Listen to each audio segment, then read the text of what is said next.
Bonjour, je suis Maëlle Lebert du Conservatoire botanique national méditerranéen. Et donc on va faire cette présentation à deux voix avec Ileana du Conservatoire botanique national de Corse. Cette présentation porte sur qu'est-ce qu'on a fait concrètement ces derniers temps avec le réseau Résédaflore, qui nous réunit tous ici. Parce que dans le cadre de ce réseau, on a, je pense beaucoup de gens ici sont déjà au courant, on a fait des stratégies de conservation sur la flore et sur les végétations. Et du coup, maintenant, on travaille dans le cadre d'un programme qui s'appelle Scrofularia et qui contribue notamment à la mise en œuvre de ces stratégies. Et avec les financements pour ce programme, comme l'a déjà dit Pascal ce matin, c'est financé par le ministère de la Transition écologique, la région Sud, l'Office de l'environnement de la Corse et la Fondation Prince Albert de Monaco. Donc, en ce qui concerne la mise en œuvre de la stratégie de conservation des taxons, on a eu plusieurs actions que je vais toutes vous les dire, mais on va passer brièvement. Pour commencer, le suivi et la surveillance de l'Eunanthe globuleuse. Une action qui a été réalisée, qui est en cours de réalisation sur le continent et en Corse, avec les deux conservatoires botaniques concernés, ainsi que les Seine, Occitanie et PACA. On a commencé cette action en 2023. Et donc cette année, il y a eu une nouvelle station découverte par le SENPACA à Antibes. Et donc actuellement, sur le continent, on a 24 stations qui font l'objet d'une surveillance et 8 stations qui font l'objet d'un suivi. Donc concernant le suivi, là je vous ai mis un exemple, c'est un suivi sur chaque station avec des mailles de 10 mètres par 10 mètres. Pour voir en fait la présence de l'espèce par maille annuellement, parce qu'on a des fortes variations interannuelles. Donc là, je vous ai mis en exemple le site de Bistagne à Ramatuelle, qui est géré par le SENPACA. Alors après, il y a toute une série de bilans stationnels, avec pour commencer le bilan stationnel du crocus de Ligurie. Donc ça a été réalisé sur le continent. C'est une espèce qui est présente en France seulement dans les Alpes-Maritimes, par le Conservatoire botanique national méditerranéen et le Parc national du Mercantour. Cette action a été réalisée en 2023-2024. Et il y a actuellement 8 stations qui sont connues dans les Alpes-Maritimes, et avec comme principale menace l'urbanisation, les aménagements et la fermeture du milieu. Il y a également eu un bilan stationnel sur la violette arborescente. Donc là aussi, c'était sur le continent, avec comme partenaire le Parc national des Calanques et le Parc naturel régional de la Narbonnaise. Cette action a été réalisée en 2024-2025. Et il y a 9 stations qui sont connues en France, dans les départements de l'Aude, des Bouches-du-Rhône et du Var. Là, comme principale menace, on a l'urbanisation, les aménagements, la surfréquentation, les espèces végétales exotiques envahissantes et la fermeture du milieu. Également un bilan stationnel sur l'anémone palmée. Donc là aussi, c'est sur la partie continentale, avec comme partenaire le Parc national des Calanques. Donc cette action a été réalisée cette année. Donc il y a 14 stations qui sont connues en France dans les Bouches-du-Rhône et le Var. Et les principales menaces sont l'urbanisation, les aménagements, la surfréquentation et la fermeture du milieu. On a également réalisé cette année un bilan stationnel sur l'Iberodes à feuilles de lin. Donc là aussi, c'est une espèce qui est présente sur le continent. Cette action a été réalisée par 2 conservatoires botaniques, mais là, cette fois, c'est le conservatoire botanique alpin avec le méditerranéen. Et il y a 8 stations qui sont connues en France dans la Drôme et le Vaucluse. Donc là, l'action 2025 concernait uniquement les stations du Vaucluse, parce que dans la Drôme, le bilan stationnel avait déjà été réalisé. Et on a comme principale menace l'urbanisation, les aménagements et la mise en culture. Et dans ce bilan stationnel, on a pu voir malheureusement la destruction d'une station, parce qu'en fait, dans le Vaucluse, cette espèce n'est pas protégée, alors qu'elle est côté Auvergne-Rhône-Alpes, donc dans la Drôme. Et donc la station a été tout simplement détruite pour une mise en culture de vignes. Et donc cette espèce fait partie d'un plan national d'action qui s'appelle pelouse sableuse continentale et donc qui est coordonné par le Conservatoire botanique national alpin. Également comme bilan stationnel la verveine couchée, donc là aussi sur le continent, avec comme partenaire le CNPACA et le Parc national de Port-Cros. Donc nous avons réalisé cette action en 2025. Il y a seulement 4 stations qui sont connues en France dans les Bouches-du-Rhône et le Var. Et avec comme principale menace des changements dans l'hydrologie des milieux. Et donc là, lors de ce bilan stationnel, une seule des 4 stations a pu être observée en 2025, celle qui est située sur l'île du Levant. Donc pour vous donner un peu plus d'informations, c'est une espèce qui se rencontre dans des mares temporaires méditerranéennes. Et donc il y a certaines stations qui ont été suivies, par exemple, pendant une vingtaine d'années, et où l'espèce a pu être observée qu'une seule fois ou 2 fois. Donc c'est une espèce qui n'apparaît pas forcément tous les ans, mais qui est quand même très menacée en France. Alors un autre bilan stationnel qui est en cours de réalisation, donc sur la pulicaire de Sicile. Donc ça c'est côté continent et Corse, avec donc les 2 conservatoires botaniques nationaux concernés, le CEN d'Occitanie, la Tour du Valat. Et donc ça a commencé en 2025 et ce sera continué comme action en 2026. Il y a une vingtaine de stations qui sont connues en France dans les Bouches-du-Rhône, la Corse, l'Hérault et les Pyrénées-Orientales. Et on a comme principale menace l'urbanisation, les aménagements et les changements dans l'hydrologie des milieux. Après, donc 2 actions de surveillance qui ont été réalisées. Donc l'une sur le laurier rose, donc une espèce qui est présente sur le continent et en Corse, donc action réalisée par les 2 conservatoires botaniques concernés et avec le Parc national de Port-Cros. Donc cette espèce, elle est présente partout, mais elle était indigène seulement en Corse et dans le Var. Et les principales menaces, c'est l'urbanisation, les aménagements, les changements dans l'hydrologie des milieux, les espèces végétales exotiques envahissantes et la pollution génétique, justement à cause des individus plantés le long des routes et un petit peu partout. Et donc l'autre surveillance, donc sur une espèce qu'on trouve parfois dans les mêmes milieux, mais pas toujours, donc le gâtillier, donc également présent sur le continent et en Corse. Donc c'est les mêmes partenaires concernant cette action. Et là, à l'état indigène, il a une répartition un petit peu plus large. En France, il y a les Alpes-Maritimes, l'Aude, la Corse, l'Hérault, les Pyrénées-Orientales et le Var. Donc les principales menaces, ce sont les mêmes donc, que pour le laurier rose, avec évidemment également peut-être un peu moins que pour le laurier rose, mais pas mal d'individus plantés, donc également le risque de pollution génétique. Alors pour la mise en œuvre de la stratégie concernant les végétations, je vais passer la parole à Ileana. Bonjour à tous, merci Maëlle. Voilà, Ileana Kikeres du Conservatoire botanique national de Corse et je vais vous présenter plutôt les actions sur les végétations et les habitats, comme l'a dit Maëlle. Et le premier habitat sur lequel il y a eu des actions dans le cadre de notre réseau, c'est les mares temporaires qui se situent donc sur le continent et en Corse, avec de très nombreux partenaires, puisqu'il y a plus de 70 mares temporaires qui sont suivies depuis 2021. Donc c'était un habitat qui avait eu un enjeu fort dans la stratégie, la première stratégie sur les habitats. Il y a différents groupements identifiés sur toutes ces mares temporaires, donc 9 groupements avec des compositions floristiques différentes. Et donc les menaces aussi, ça va être toujours l'urbanisation, l'aménagement, les changements dans l'hydrologie des milieux, la pollution et le changement climatique. Donc c'est pour ça qu'il y avait eu une attention sur les mares temporaires.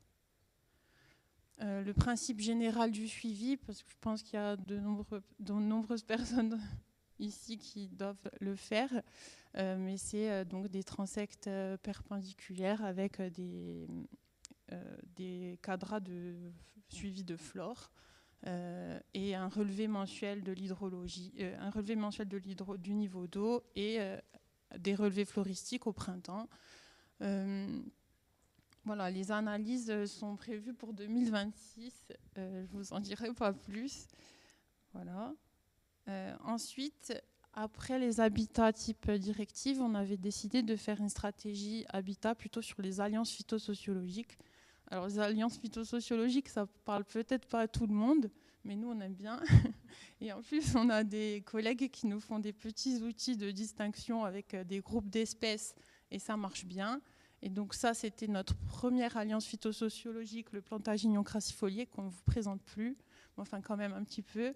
Donc c'est une végétation qui est inclue dans les présalés, qui se situe entre la dune et la lagune, et qui était très représentée sur notre littoral, bien que plus ou moins en bon état de conservation suivant les sites, et plus ou moins étendue, puisqu'en Corse, on avait quand même des bons états, mais plus petits. Puis voilà. Mais on avait trouvé cette végétation un enjeu fort de conservation.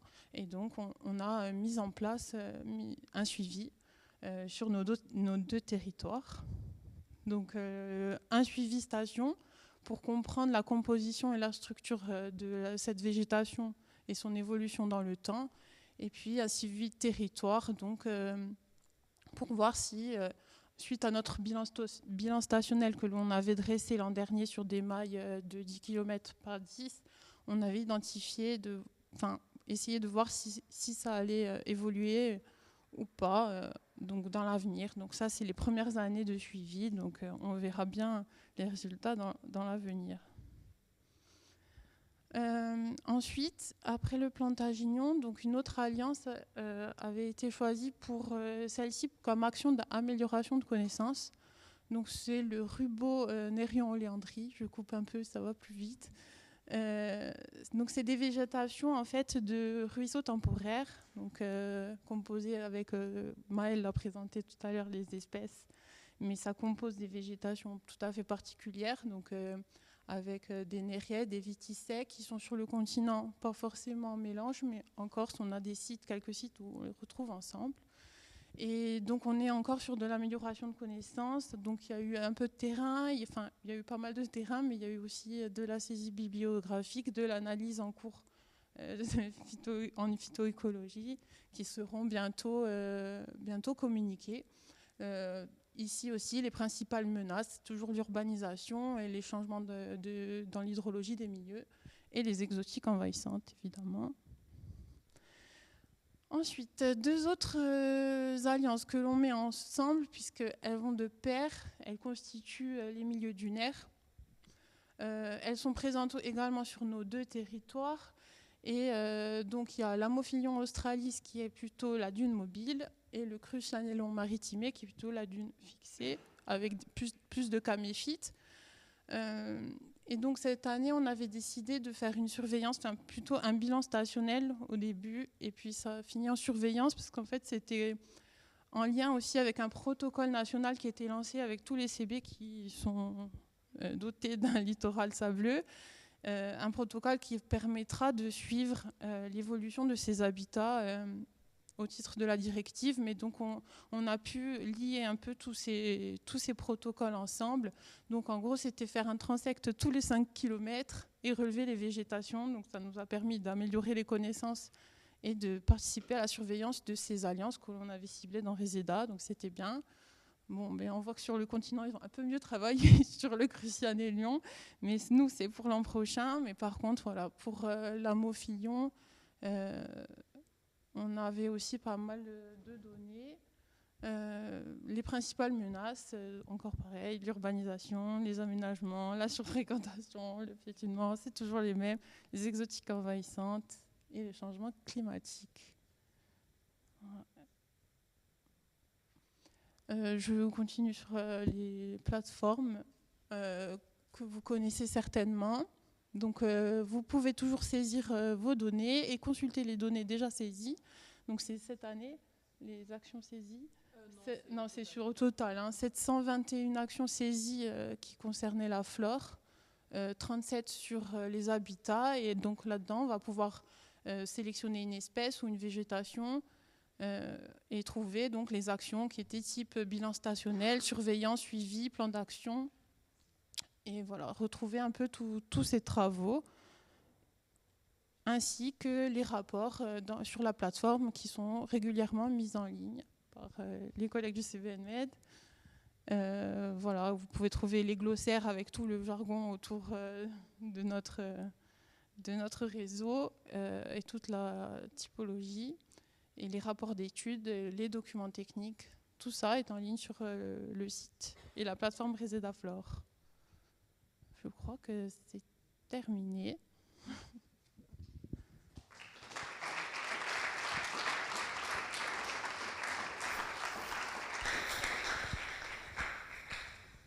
Est-ce qu'il y a des questions? Le tour portorique, tout ça. Ouais. Est-ce qu'il y a pu y avoir une influence des marais salants, par exemple, autour de Porto-Vecchio? C'était pour les espèces plutôt. Oui. Alors pour les espèces, je suis peut-être pas la plus... en fait, je sais pas. Non, mais sur les espèces... En fait, ça dépend des espèces, mais dans le sud, il y a quand même pas mal de choses un peu patrimoniales aussi. Hein. Sur Bonifacio, il y a beaucoup de choses. Après, je ne sais pas si c'est beaucoup d'espèces. Je peux peut-être essayer de tenter une réponse, mais c'est vrai que la présence du marais salant est inhérente, je dirais, à la configuration, à la géomorphologie du coin. Et je ne sais pas, dans ce cas-là, qui de l'œuf ou de la poule a initié la présence de ces espèces-là. C'est une réponse qui n'en est pas une, j'en conçois. Mais voilà. Oui, tout à fait. Après, on a une plaine orientale, une côte est qui est assez pourvue de zones humides, d'étangs également, et puis voilà, de lagunes, de lagunes temporaires également. Et sur l'extrême sud, effectivement, un certain nombre de mares temporaires qui s'ajoutent, mais par rapport aux salicornes, oui, c'est...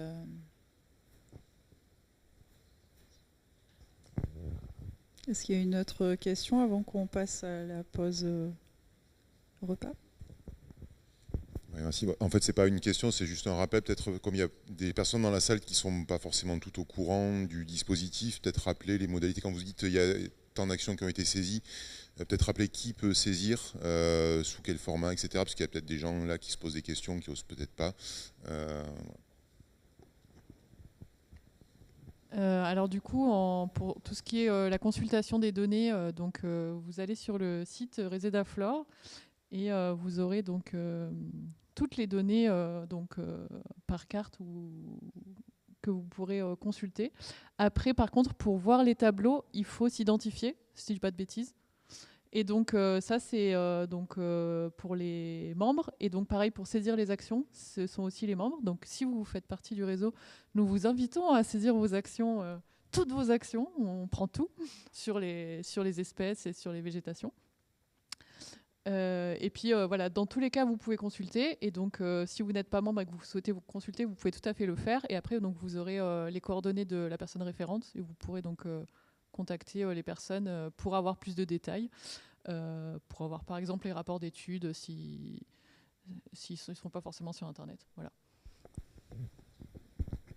Bonjour à tous, merci pour la présentation. Kevin Picoc, je suis animateur Natura 2000 dans les Alpes-Maritimes et je travaille pour une intercommunalité. Et en fait, on n'est pas membre du réseau à proprement parler, donc je suis un peu le réseau de loin via les différents réseaux. Et donc c'est pour ça que je participe à la journée aujourd'hui et j'ai des espèces... où il y a des suivis stationnels, mais c'est plus une remarque générale. Les animateurs Natura 2000, au sens large, sont souvent dans des structures assez hétéroclites. Ça peut être l'intercommunalité, des syndicats mixtes, et donc pas forcément des grosses structures comme les CBN ou le SENPACA, qui sont du coup membres du réseau. Et je pense qu'il y aura un intérêt à présenter, diffuser ce réseau Reseda aux animateurs Natura 2000, à travers peut-être la région qui maintenant est compétente sur le domaine, pour renforcer le réseau, parce que voilà, les animateurs étant des structures très hétéroclites, à l'échelle PACA, c'est peut-être une quarantaine de structures qui sont animatrices Natura 2000. Je pense qu'il y aurait un intérêt pour présenter un peu tout ça et qu'il y ait une visibilité pour les animateurs Natura 2000 de ce réseau. Du coup, je vais répondre. Donc, c'est tout à fait prévu qu'on vous présente Reseda et Invmetflore. Donc, on a été en contact avec Aude Laval qui devrait organiser la prochaine journée des animateurs Natura 2000. Et au cours de cette journée que vous faites annuellement, on devrait vous présenter les outils, normalement en 2026. Mais tout à fait.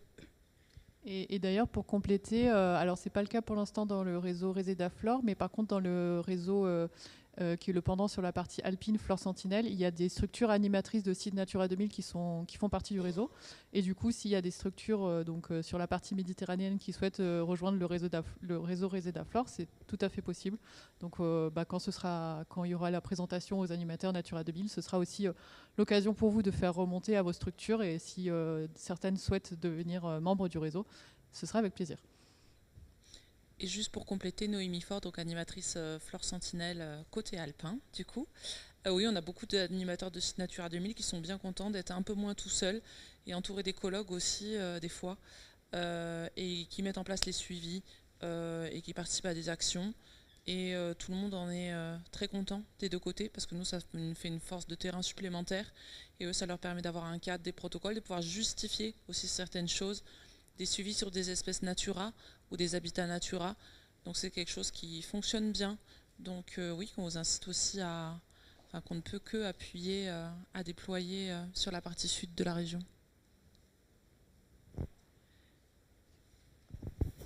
Valérie Nou, Université de Perpignan. C'était juste pour savoir si les formulaires de suivi espèces que vous avez développés, est-ce qu'ils sont déployés sous des outils comme Modeka, qui permettent justement de faire la bascule depuis le formulaire de suivi vers la base de données? Alors, j'ai envie de dire, ça dépend lesquels, mais oui. En tout cas, celui concernant les mares temporaires méditerranéennes est développé sous ODK. Et du coup, ça permet une remontée des données beaucoup plus simple entre tous les différents partenaires qui réalisent les suivis sur le terrain.